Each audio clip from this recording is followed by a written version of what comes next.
Muy buenas, queridos hermanos. Bienvenidos a un nuevo estudio sobre la formación de los evangelios. Este estudio realmente es un estudio sobre la historia de la Iglesia. Y es muy importante saber la formación de los evangelios, porque cuántas veces hemos leído los evangelios o asistimos al culto, a la Santa Misa, los domingos, y siempre estamos leyendo la Sagrada Escritura, pero ¿cuántas veces nos hemos preguntado, bueno, ¿y cómo se formaron esos evangelios? ¿Cómo ha llegado hasta el día de hoy a nosotros? ¿Ha habido modificaciones o existen más evangelios, pero no están dentro de la Biblia? Bueno, siempre hay muchas preguntitas, ¿verdad? Bueno, vamos a comenzar un poquito con el índice porque tendrá 8 puntos y lo he querido hacer de una forma muy pedagógica para que sea muy fácil para todos nosotros y sobre todo aquellas personas que están viendo el vídeo por primera vez o se acercan a este estudio sin saber nada. Así que bueno, el primer puntito es el término evangelio. Ahí vamos a ver un poquito de qué se trata esta palabra. Luego hablaremos sobre el evangelio como género literario. Todos sabemos de que los géneros literarios hay de muchos tipos, pero bueno, vamos a ver qué tipo de género es el evangelio. Tercero, la recepción de los evangelios en la iglesia. Cómo la iglesia recibió esos evangelios y cómo lo adaptaron a la vida comunitaria. En cuarto punto, la tradición oral del evangelio. Este punto va a ser muy bonito, así que por favor, quedaros en el estudio porque la tradición oral es la base de todo lo que realmente se puso después por escrito en los evangelios. Entonces, ahora se abrirán tres etapas. La primera, la vida de Jesús. Segundo, cómo se transmitieron esos recuerdos de Jesús en esas vidas de esas personas que lo conocieron directamente. Y luego esa redacción de esos evangelios que han llegado hasta nuestros días. Y por último, las conclusiones. Entonces, comenzamos nuestro estudio con el término evangelio. El término evangelio procede de una palabra griega, no es hebrea ni aramea, como muchas veces pensamos, ¿verdad? Porque como está en la Biblia, tiene que ser judío. No, no, no, no. La palabra evangelio es una palabra griega, evangelio, que significa buena noticia. Y es que, y aquí está la historia, en el mundo grecorromano se utilizaba en el contexto de la propaganda imperial, victorias militares del emperador o sus visitas a otras ciudades eran consideradas buenas noticias.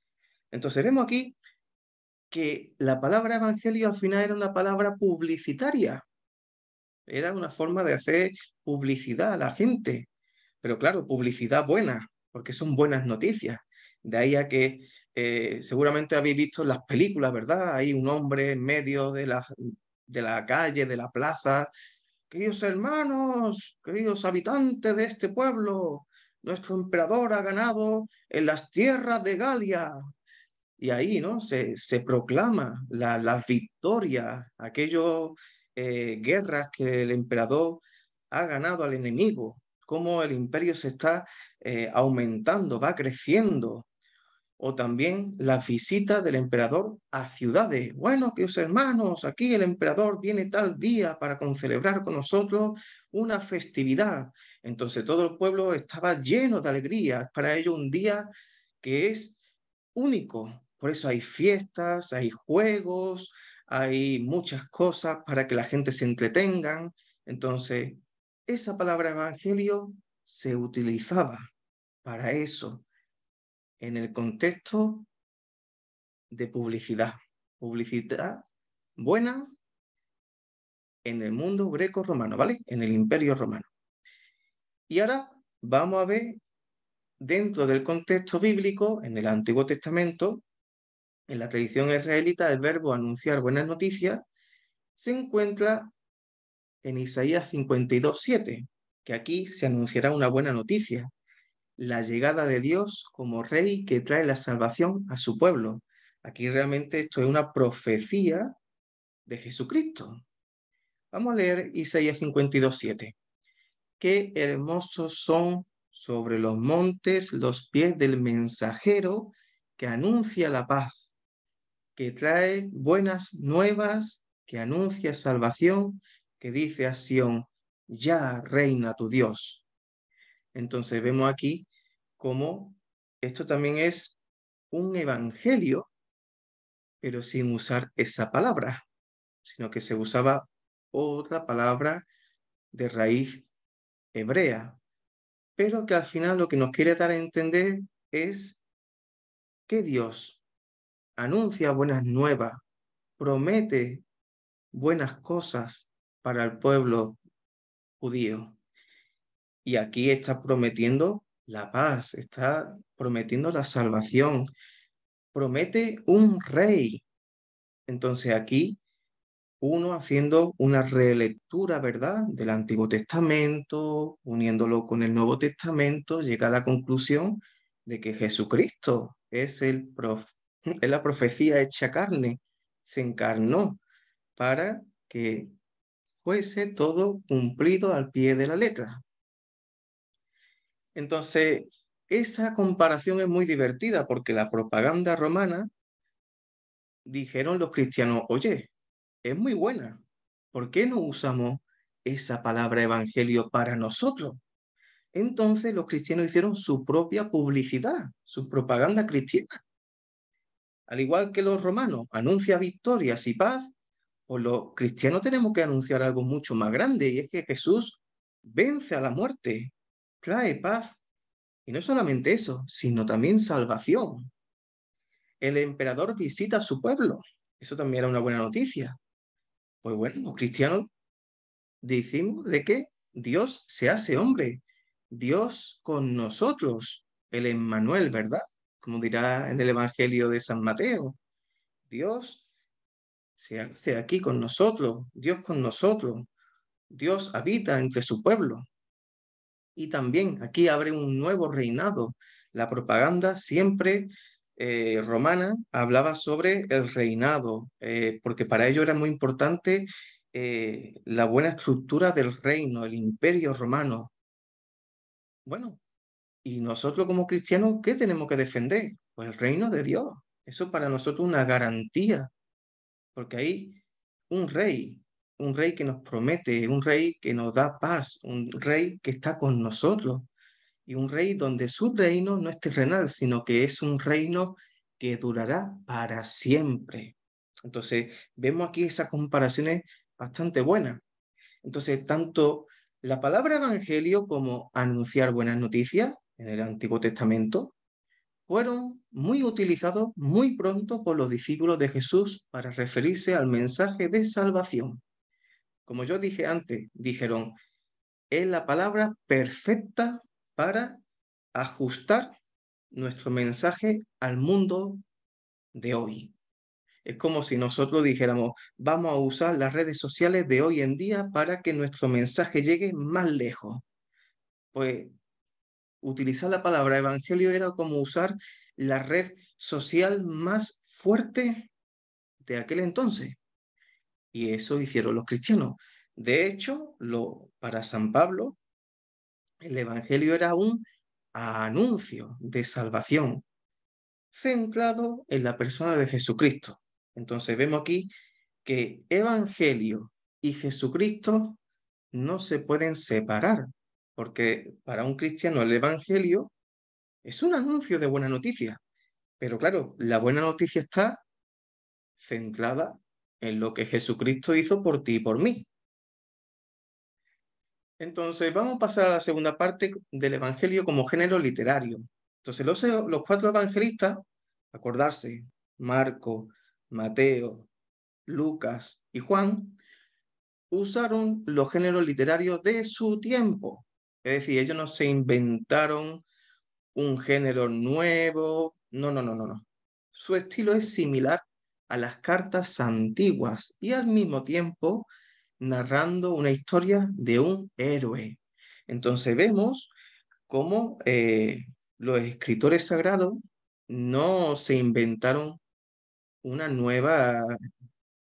nuevo estilo, un género literario que no existía, sino que eran un género que ya se estaban utilizando desde muy antiguo. Tenemos que recordar cómo la influencia griega, ¿verdad? Con esa epopeya, Homero, Platón, etcétera, etcétera, ¿no? Cómo se fueron formando esas cartas, esas enseñanzas, esos estilos. Entonces es muy importante porque aquí pone que son como cartas antiguas, pero al mismo tiempo pone una historia de un héroe. Y fijaros cómo el mundo romano también fue influenciado por las historias y también la influencia, entre comillas, pagana religiosa, ¿verdad? Politeísta de Grecia. De ahí a que usaran siempre los héroes como el centro de su historia. Los héroes tienen que luchar contra el mal. Los héroes tienen que luchar contra eh, enemigos supergigantes, feos, tienen que viajar a muchos lugares peligrosos, se tienen que enfrentar a enemigos que son invencibles, tienen que llegar a lugares donde hay mucho fuego, ¿verdad? Como si fuera el infierno. Entonces, si te das cuenta, no estoy narrando nada de la Biblia. Ahora mismo yo me estoy acordando de el recorrido que tuvo que hacer Ulises, por ejemplo. Entonces, fijaros cómo los cuatro evangelistas recogieron ese modelo para decir, ok, Jesucristo para nosotros es muy importante. No es que sea Jesucristo para nosotros un héroe, no, no, no, no, es que es mucho más, es que es Dios. Es muy importante, para nosotros. Y es Dios que ha vencido a la muerte, al mal, expulsa demonios y siempre sale victorioso. Entonces, el centro de ese mensaje, ¿vale? Está el género, como yo he explicado, pero el centro es el querigma. El querigma es el corazón del mensaje, es el anuncio, es la proclamación de Jesucristo como nuestro Salvador. Entonces ahí está, digamos, el epicentro, ¿no? Tú no puedes quitar Jesucristo y salvación. ¿Por qué? Porque la salvación lo conseguimos gracias a Jesucristo. Entonces, vemos aquí cómo los evangelistas no se inventaron nada y cómo los evangelistas también utilizaron narraciones muy parecidas a lo que ya existía antiguamente. Por ello,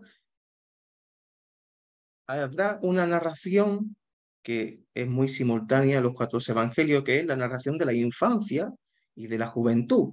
Es verdad que algunos evangelios le ponen más énfasis en algunas cosas y otros evangelios no, pero al final lo que vamos viendo es que todos se completan. En segundo lugar, la narración de acciones y enseñanzas. Ese niño que ha nacido, ese niño que es joven, cuando se hace adulto, ¿qué sucede? Tiene un mensaje, realiza unas obras. Y aquí la clave para nosotros como cristianos, la narración de su muerte y resurrección. Esa es la clave, ¿no? Nosotros siempre enseñamos de que la teología de la cruz tiene que ser el centro de nuestro mensaje. Y es ahí realmente una de las narraciones más importantes. Y no es por decir, pero es que en Marcos, Mateo, Lucas y Juan, en los cuatro se habla de la muerte y de la resurrección. La recepción, ¿cómo recibieron los evangelios en la iglesia? Muy bien, quedarse con este esquema, porque será, digamos, el esquema de todo lo que viene ahora. Recuerdo de Jesús. La gente recuerda a Jesús, la gente han visto a Jesús, la gente han estado con Jesús, la gente han vivido al lado de Jesús, la han visto caminar, han visto haciendo milagros, la han visto, etcétera, etcétera. Y esos recuerdos que se te quedan en la mente, luego se va transmitiendo de padres a hijos o como algunos que cuando no acordáis cuando Jesucristo hacía milagros, le decía, no, no se lo diga a nadie. Después salía el otro corriendo y se lo decía a todo el mundo. Pues eso se le llama tradición oral. Está diciendo, oye, Jesucristo me ha cambiado la vida, estaba ciego, ahora puedo ver. Y luego de esa tradición oral, que, como todo, la tradición oral se va apagando o también se va modificando. Esto es como el juego del teléfono, ¿verdad? El juego del teléfono de que tú dices una palabra y después cuando llegue a 10 personas más ya hay otra palabra diferente. Entonces, para que nosotros tengamos esa fiabilidad de ese mensaje, muy pronto esa tradición oral se puso por escrito. De ahí pasa la tradición escrita. Y ya el canon de los evangelios se cerrará con el canon del Nuevo Testamento en el 382, si no recuerdo mal, en la ciudad de Roma, con el Papa Damaso I. Muy bien, entonces, esto es muy importante, ¿vale? Identidad de los discípulos directos de Jesús y criterio de apostolicidad. ¿Esto qué significa? Muy bien, para que sean evangelios, evangelio que transmitan una enseñanza verdadera, se necesitan personas que lo hayan escrito, que hayan tenido de alguna forma un contacto directo con Jesús, un contacto del cual hayan visto por sus propios ojos todas las cosas que Jesús decía, hacía, etcétera, etcétera. Entonces, la segunda mitad del siglo I, a medida que los testigos oculares iban muriendo, las memorias de Jesús, que eran recordadas en las reuniones litúrgicas y catequéticas, ya formaban pequeñas colecciones y fueron puestas por escrito para fijar fielmente la tradición de Jesús. Entonces, vemos aquí como los evangelios, desde la tradición oral hasta la tradición escrita, ya digamos, se fue poco a poco introduciendo en las ceremonias litúrgicas, en las catequesis, en las reuniones, en las predicaciones, y como poquito a poquito, ¿verdad? Es como una bola que empieza muy pequeña, pero después como una bola de nieve que cada vez va más grande, ¿no? Entonces, hasta que llegó la tradición escrita y llegó hasta nuestros días. Entonces, ¿quién fue el primero que se atrevió a cerrar un canon del Nuevo Testamento y concretamente de los Evangelios? Muy bien, su nombre es Marción y es del siglo II y es conocido por hacer una lista cerrada de la Biblia. Muy bien, él solamente admitía el Evangelio de Lucas y algunas cartas de Pablo. Entonces, estamos aquí viendo de que Marción no fue el único que intentó hacer esto. Hubo muchos, pero el de Marción fue muy importante y ha llegado hasta nuestros libros de hoy en día de teología porque fue muy criticado. Y fue muy criticado porque rechazaba evangelios tan poderosos como el de Mateo y Juan, que eran apóstoles directos de Jesús, por ejemplo. Y también porque rechazaba todo el Antiguo Testamento. Él pensaba de que ahí Dios era un Dios cruel, que Dios no era así. Entonces, él mismo se estaba haciendo ahí una película en su mente, se estaba imaginando a Dios de otra forma, pero realmente ese hombre estaba equivocado. Entonces, ese canon de Marción fue rechazado y fue muy criticado por algunos padres de la Iglesia, como por ejemplo por Irineo de Lyon, también del siglo II. Y él dirá, realmente Irineo va a ser el que proponga esos cuatro, que junto después con Tertuliano, con Orígenes de Alejandría, con Justino también, ya cerraron, digamos, lo que eran los cuatro evangelios, pero Irineo, digamos, fue el que dio más base sólida, ¿vale? Para que se quedaran estos cuatro y no otros. Primero, Mateo, el apóstol, publicó un evangelio entre los hebreos. Entonces, claro, él decía, Mateo es muy importante, es un apóstol directo de Jesús. Muy bien, pasamos al siguiente, Marcos.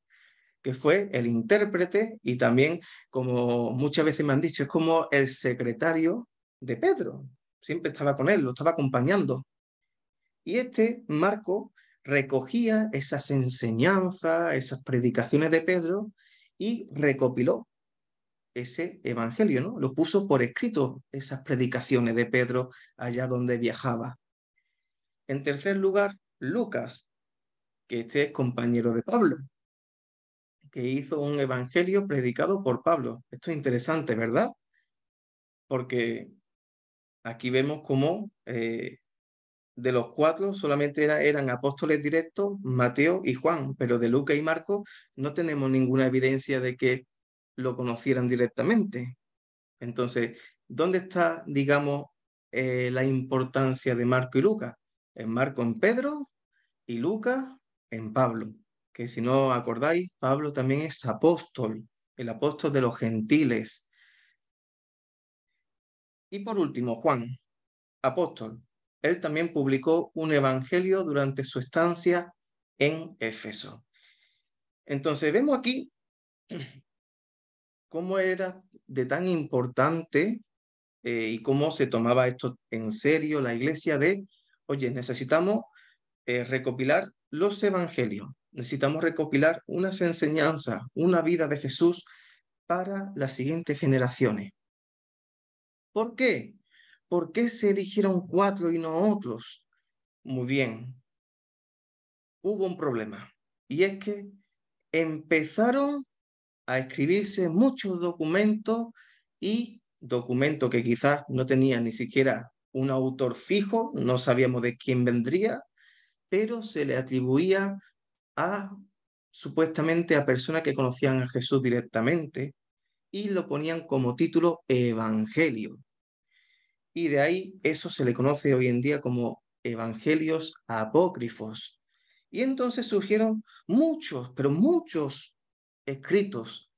Y ahí uno se volvió loco, diciendo, oye, necesitamos que el mensaje de Jesús sea lo más transparente y lo más fidedigno, ¿verdad? Lo más fiable para que esas personas, por medio de la palabra, conozcan a Jesús de verdad.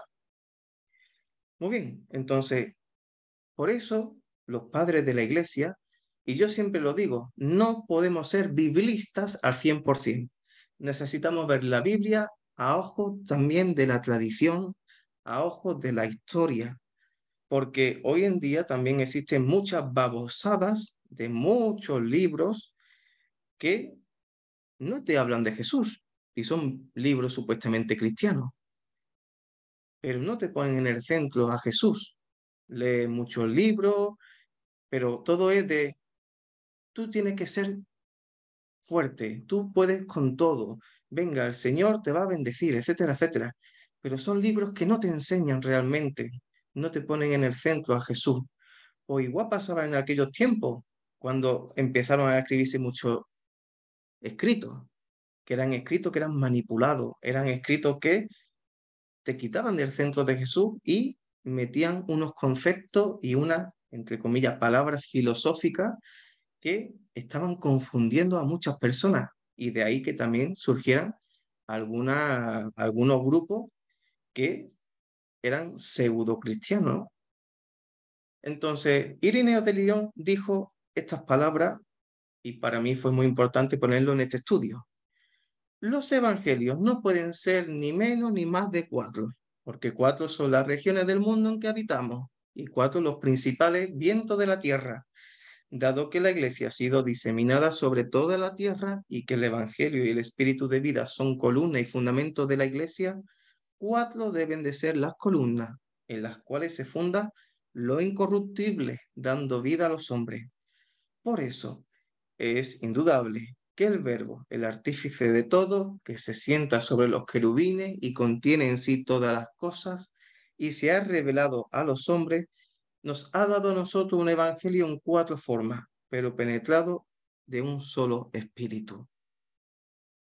Y ya con esto, ya nos metemos con un autor muy famoso que es Eusebio de Cesarea, que ya dirá que en la primera mitad del siglo IV después de Cristo da testimonio de que el proceso de selección había quedado definitivamente cerrado. Es decir, había muchos escritos, muchos evangelios, evangelio de la verdad, evangelio de María Magdalena, ahora también descubrieron en no sé qué, hace pocos años, los escritos del Qumran, ¿verdad? Que también ahí salieron muchos escritos con el título Evangelio. Pero, queridos hermanos, no nos dejemos guiar por ciertas cosas. Si la Iglesia y el Espíritu Santo ha puesto estos evangelios para nosotros hoy, ha sido por algo bueno. Y es fundamental porque realmente entre los cuatro podemos conocer a la persona de Jesús y es para nosotros de vital importancia conocer a Jesús, porque por medio de él somos salvos. Entonces, la tradición oral del Evangelio. Dos cosas muy importantes, oralidad y memoria. Repito, oralidad y memoria. En el siglo I, solo el 10% de la población sabía leer. De hecho, la forma de lectura más común era la oral. Uno leía en voz alta para un grupo de oyentes. Y esto hacía que fuera muy importante la memoria. El discípulo que aprendía de su maestro, memorizando su enseñanza para luego compartirlo con los demás. Entonces, esto es muy bonito porque vemos aquí cómo el Evangelio no está atado en que la gente sepa leer o no sepa leer, sino que el Espíritu aquí, el Espíritu Santo tiene una libertad grandísima. Y es que tenemos que recordar las palabras de Pablo cuando dice que la fe entra por el oír y el oír la palabra de Dios. Y qué importante, ¿verdad? Que solamente con ese poquita porción de gente que supiera leer fuera ese instrumento que el Espíritu Santo estaba usando para que llegase a muchas personas que eran analfabetas, no sabían leer, no sabían escribir, pero eso no hizo que se detuviera la misión, sino mucho más. La misión se expandió más rápido de lo que pensamos. Y por eso es muy importante el oral, transmitir, no quedarse callado, no tener vergüenza. Es una de las claves para hacer evangelización. Y también la memoria. Por eso a mí personalmente me encantan los catecismos y sobre todo los catecismos más pequeñitos, que son de pregunta y respuesta. ¿Por qué? Porque uno, como un niño, ¿verdad? Cuando estudia, va me- memorizando, ¿no? Va repitiendo, repitiendo, repitiendo, y es una forma de enseñanza que ya siempre se te quedará. Entonces, la tradición oral y la escrita convivieron en los primeros siglos como formas paralelas de comunicación. ¿Y de comunicación en qué sentido? Porque aquí estamos comunicando un mensaje, el mensaje del Evangelio, el Evangelio de Jesús. Entonces, tradición oral fue fundamental, porque fijaros que aunque hubiera muchas persecuciones, aún siempre había cristianos, aún siempre el mensaje llegaba hasta lo más lejos. Por ejemplo, aquí en España no llegaron los apóstoles a evangelizar, por ejemplo. Los primeros cristianos que evangelizaron España fue en Tarragona y precisamente fueron unos mercaderes. Entonces, fijaros hasta qué punto no hace falta traerte al apóstol que comió la Santa Cena con Jesús, sino que cualquier persona que tenga fe en Jesús tiene, tiene ese don, tiene al Espíritu Santo para llegar a cualquier persona y a cualquier sitio y dejar esa semillita para que el Espíritu Santo obre en nuestras vidas. Entonces, ¿cómo considerar que la tradición oral y escrita era simultánea? Muy bien, los evangelios se parecen, pero algunas veces no son iguales, ¿verdad? Aunque es verdad que están divididos en dos partes, se dicen evangelios sinópticos y el otro es el evangelio de Juan, pero cuando tú realmente unes los cuatro, hay una armonía.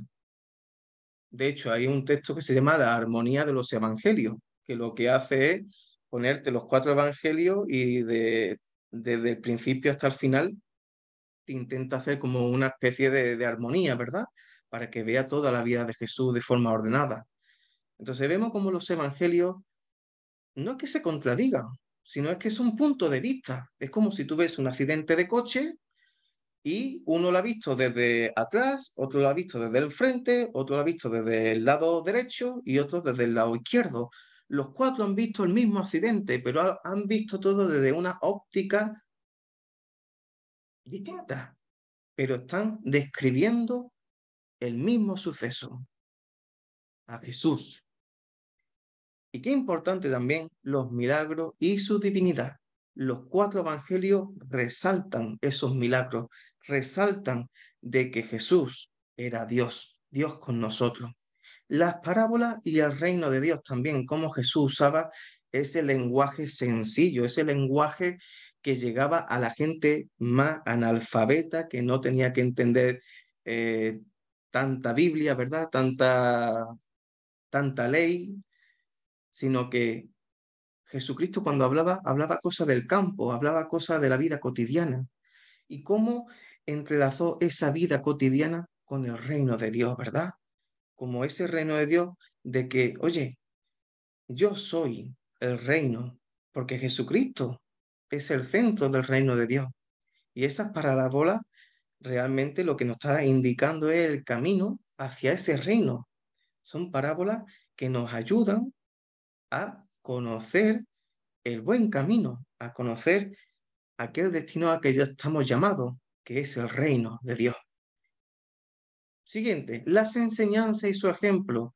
Qué importante es esto, porque Jesús no era, bueno, voy a explicar esto y luego yo no doy ejemplo de ello. No, no, no, no. Cuando Jesucristo hablaba, después actuaba. Cuando Jesucristo hablaba de algún tema, luego actuaba para demostrar y para ser un modelo de vida. Jesucristo también nos enseña un modo nuevo de vivir. De hecho, por eso Jesucristo dice, yo no vengo a ser servido, sino a servir. ¿Y qué hizo en el día de la Santa Cena? Arrodillarse y limpiar los pies a sus discípulos. Muy bien, pasión y muerte. Los cuatro evangelios describen con absoluto lleno de detalles la pasión y la muerte. Y por último, la resurrección y las apariciones. Porque es muy importante esto, ¿eh? La muerte no es el final de Jesús, sino que es un inicio más. La resurrección abrirá una nueva etapa. Y esa nueva etapa no es, bueno, mira, es que me he enterado que Jesucristo resucitó. Bueno, no, no, no, no. Hubo testigos de que han visto a Jesús resucitado. Hubo testigos que han metido su dedo en el costado y han visto las llagas de sus heridas. Que se quite eso. Muy bien, pues vamos a dar ahora comienzo al quinto punto, que es la primera etapa, la vida de Jesús. Muy bien, está la tradición de Jesús. Jesús no escribió sus enseñanzas. Para aquellos que digan que no, que Jesús escribió, no, no, no, Jesús no escribió nada. Y sus discípulos seguramente tampoco tomarán nota. Ya yo también lo he comentado en otras ocasiones. El papiro, los pergaminos, etcétera, etcétera, eran cosas muy costosas y que con la lluvia, si no se cuidaba bien, se echaba a estropear muy rápidamente. Entonces, muy difícilmente que sus discípulos tuvieran debajo del brazo un blog de notas para tomar apuntes cuando Jesús predicaba. Entonces, es muy importante esta tradición de Jesús porque todo se concentra en su predicación, ¿vale? Jesús usaba imágenes cotidianas y esquemas sencillos de recordar. Ahí está la clave. ¿Cómo sabemos que esos apóstoles, esos discípulos pusieron cosas por escrito fiables? Porque Jesús usaba cosas muy sencillas, muy, muy sencillas. Y también se apoyaba mucho en los profetas, entonces era siempre un repetir, una cosa que todo el mundo sabía y que conocía. Por eso Jesús también hablaba en parábolas, para que la gente también siguieran esa enseñanza, siguiera esa forma fácil de seguir. Y por último, el seguimiento a Jesús, ¿verdad? Seguir a Jesús, oír sus enseñanzas, ver sus signos y compartir su vida. Entonces vemos que enseñanzas, signos, milagros y su vida, todo es un pack completo. Sin sus enseñanzas no podemos entender sus signos, sus milagros. Y sin sus enseñanzas y sin sus signos, no podemos entender su vida. ¿Cómo la vamos a compartir? Entonces vemos cómo Jesús lo hizo todo perfecto para que nosotros también por medio de los evangelios, cuando lo leamos, podamos ver esas enseñanzas, esos milagros, esas cosas que leemos en los evangelios para que tu vida y la mía también pueda ser transformada por medio del Espíritu Santo. Y vemos aquí cómo ya conociendo a Jesús, ya seguirlo es mucho más fácil, ¿verdad? Ya no estamos siguiendo a un desconocido, sino a un conocido. Yo sé quién es Jesús. Entonces, esto se entiende como la misión pre-pascual, es decir, antes de la Pascua, antes de la resurrección de Jesús. Los discípulos fueron testigos oculares de todo, de todo, de todo, de todo, excepto en algunos casos donde estuvo Santiago, Juan y Pedro. ¿En verdad? Pero, ¿cuántos discípulos, cuántos seguidores, cuántos no seguidores estuvieron en el día del bautismo del Señor y que vieron esa voz que se abría desde los cielos, esa paloma? ¿Cuántos discípulos y cuántos que después dejaron de seguirles fueron a comer y se hizo la multiplicación de los panes y los peces y hubo más de 5.000 personas? Entonces, ¿cuántos testigos vieron todo eso, no? Entonces, Jesús enseñó todo lo necesario. Eso es como el resumen de los evangelios, ¿no? Mario, resúmeme los evangelios. Muy bien, Jesús te enseña ahí todo lo necesario. ¿Lo necesario para qué? Pues para ser salvo. Esa es la finalidad de los evangelios, de que tú te salves. Los evangelios no es para que tú los leas y te eche un ratito de lectura, no. Los evangelios es la palabra de Dios, es una palabra que tiene vida y puede cambiarte tu vida también a ti. Entonces, esta segunda etapa, transmitir los recuerdos de Jesús, es conocida como etapa de generación apostólica, que es después de la Pascua. El centro del mensaje es la resurrección. Entonces, la vida de Jesús y ahora esta segunda etapa que es después de la resurrección. Todo cambia, todo. Las palabras y signos cobraron un sentido más profundo. Las palabras y signos revelan que Dios se hizo hombre. Vemos esos hombres que tenían miedo, esos hombres que seguían a un Jesús, pero que al mismo tiempo dudaban, ¿verdad? Eran hombres de poca fe, pero que por medio de esa resurrección, de esas apariciones, su vida les cambió. También aquí vemos a Jesús, es el Hijo de Dios, que ha muerto y resucitado. Entonces, esa resurrección hará que ellos piensen, Jesús vive hoy. Y esto impulsará una nueva etapa, que es la etapa misionera, ¿verdad? A través de Pentecostés, cuando ya ahí todos los apóstoles se expanden para llevar la buena noticia a todo el mundo. Y por último, todas las profecías se han cumplido en él. Fijaros lo importante que fue la resurrección, porque es ahí donde ellos dicen, ahí verdaderamente, ahí, este es el Mesías, ahí se dan cuenta de que Dios ha traído la salvación a su pueblo. Todas las profecías han sido cumplidas. Y de ahí a que ahora ellos, los apóstoles, los discípulos, en esta segunda etapa, hagan una relectura del Antiguo Testamento. Jesús es el Mesías prometido por Dios. ¿Ha visto todo cómo tiene mucho sentido? Entonces, las enseñanzas de Jesús se transmitieron de muchas maneras, de muchas. Predicación y misión, catequesis, celebraciones litúrgicas, casa y familia. Estos son para mí, digamos, los cuatro pilares de cómo se transmite y cómo hoy todavía se sigue transmitiendo, porque, bueno, ¿qué es la iglesia? Pues la iglesia es peregrina, siempre está transmitiendo, siempre está predicando, no se cansa de predicar, haciendo misión. Cuando tú entras en la iglesia, ¿qué haces? Te catequizan, te enseñan. Las celebraciones litúrgicas también te envuelven en las enseñanzas de Jesús. Todo signo, todo tiene una enseñanza para ti. Y en la casa y la familia, que para mí eso es lo más básico. Los padres son los que tienen que educar a sus hijos.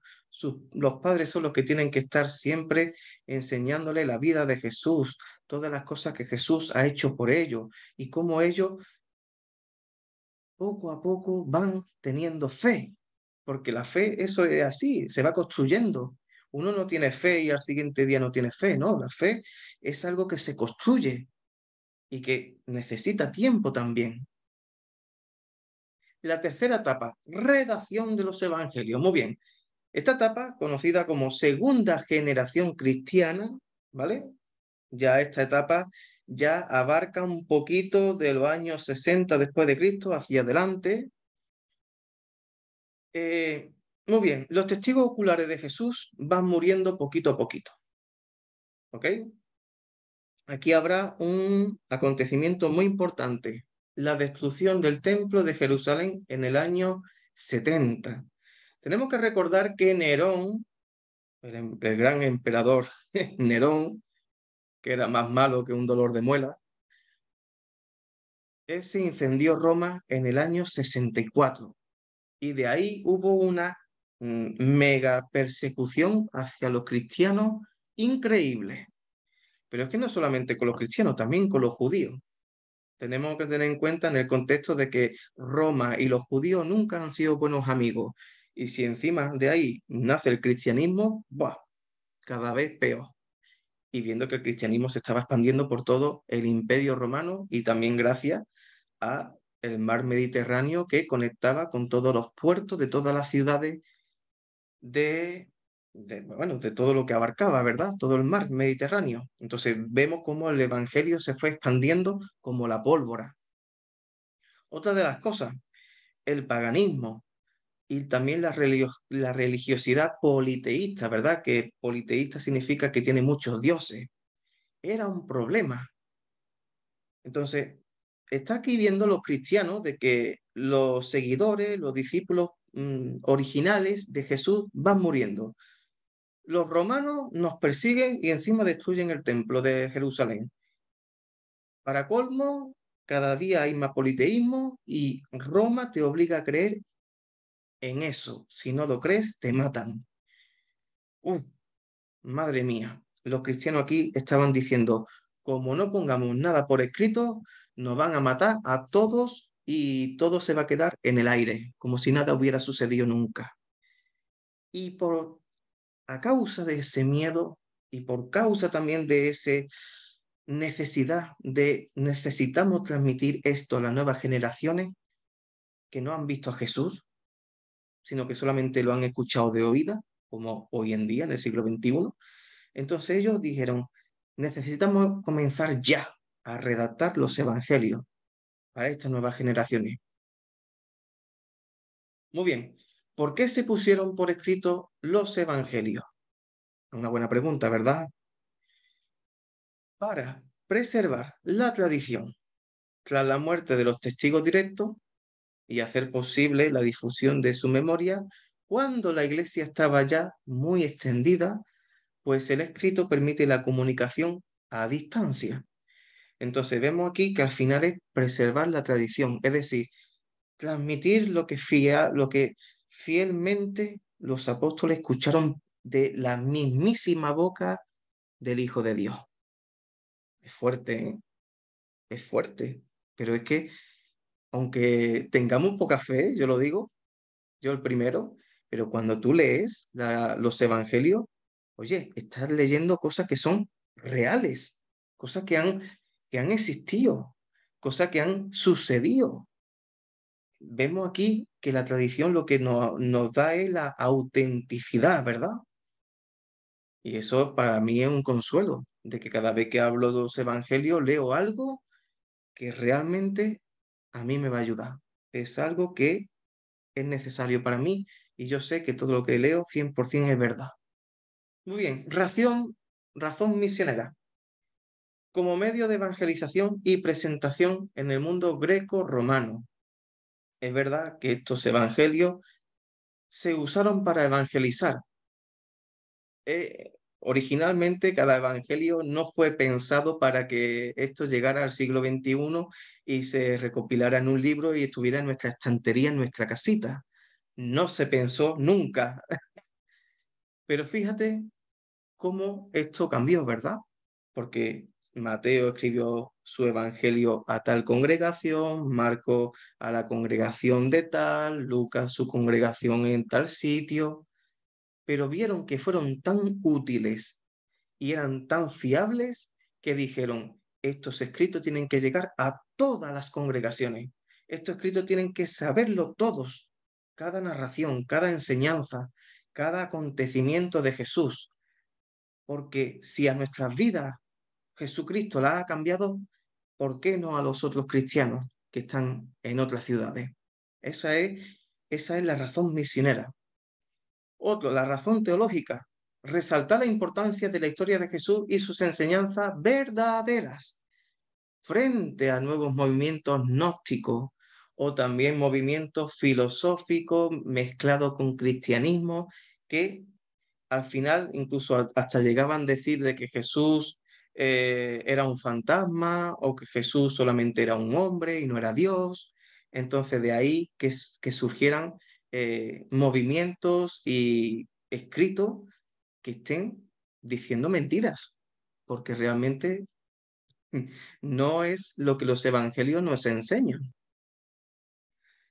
Después, la razón pastoral.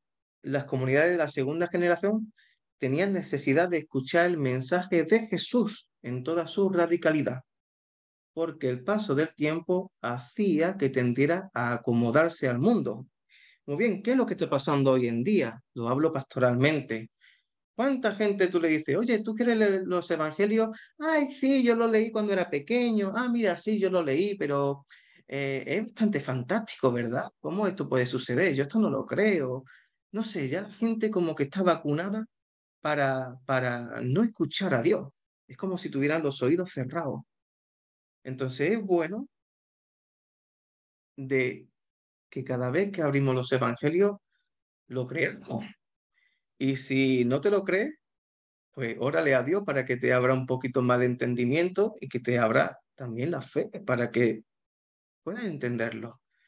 Pero es muy importante que pastoralmente hoy en día nadie quiere leer la palabra de Dios, nadie quiere escuchar nada de Dios, es más bien se ponen algo en los oídos para tapárselo porque no les interesa, quieren vivir en el mundo. Entonces, vemos aquí cuanto más hoy en día, en el siglo XXI, los evangelios es un mensaje de buena noticia, un mensaje de evangelio para esas personas que no conocen a Jesús.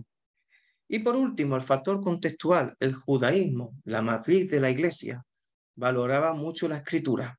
Entonces dijeron, muy bien, si existen unos libros de la Midrash, una Torá, etcétera, etcétera, ¿por qué nosotros no hacemos unos escritos propios? Y así de esta forma damos a revelar al mundo de que esas profecías ya son cumplidas en Jesús. Entonces, conclusiones, y ya con esto finalizo, que Cristo es el centro de los evangelios, queridos hermanos. Si tú lees solo los evangelios solamente por leer algo, una historia, no, no, no, no. si tú lo lees de esa forma, nunca entenderás los evangelios, porque los evangelios están envueltos en la persona de Cristo. Tenemos que verlo enfocándolo a Él. Luego, los evangelios ofrecen todo lo necesario para ser salvo. Y esto es algo que es fantástico, porque imagínate que se me quemaran todos los libros de la Biblia y solamente se me quedaran los 4 evangelios. Yo tengo lo suficiente para conocer a Jesús y ver lo que hizo por mí y creer en Él. Y los evangelios enseñan un modelo de vida. Jesús enseñó una nueva vida, una forma nueva de vivir. Y esto es muy importante para nosotros, que cada día nos arrastran, ¿verdad? Las influencias de las televisiones, los pensamientos modernos, etcétera, etcétera. Pero muchas veces se nos olvida, bueno, ¿y qué es lo que haría Jesús en este momento? Y si yo tengo este problema, ¿cómo lo afrontaría Jesús? Y si yo tengo esta situación, ¿cómo actuaría Jesús? Entonces siempre es bueno, ¿verdad? Preguntarse, y si no lo has hecho, es bueno que te lo hagas. Bueno, si tengo esta enfermedad, ¿qué es lo que haría Jesús? ¿Verdad? Si tengo este problema, ¿cómo actuaría? Mira, tengo un hermano con depresión. ¿Qué es lo que haría Jesús en este momento con él? Entonces vemos aquí cómo nuestra vida cambia. Y ya, queridos hermanos, para finalizar, los evangelios registran que solo Cristo es tu redentor. Y esto es muy importante porque ¿cuántos libros existen en el mundo? ¿Cuántos libros habrás leído durante toda tu vida? Pero ¿cuántos libros te salvan? Es la gran pregunta. Muy bien, los evangelios te salvan. Te salvan si crees lo que tiene ahí, que es a Cristo, tu Redentor, que murió en una cruz por ti y resucitó para librarte para siempre de la garra del diablo, perdonar tus pecados y llevarte hacia el Padre, a su reino. Así que, queridos hermanos, espero que este estudio haya sido de mucha bendición y muchas gracias por todo. Que tengáis un feliz día.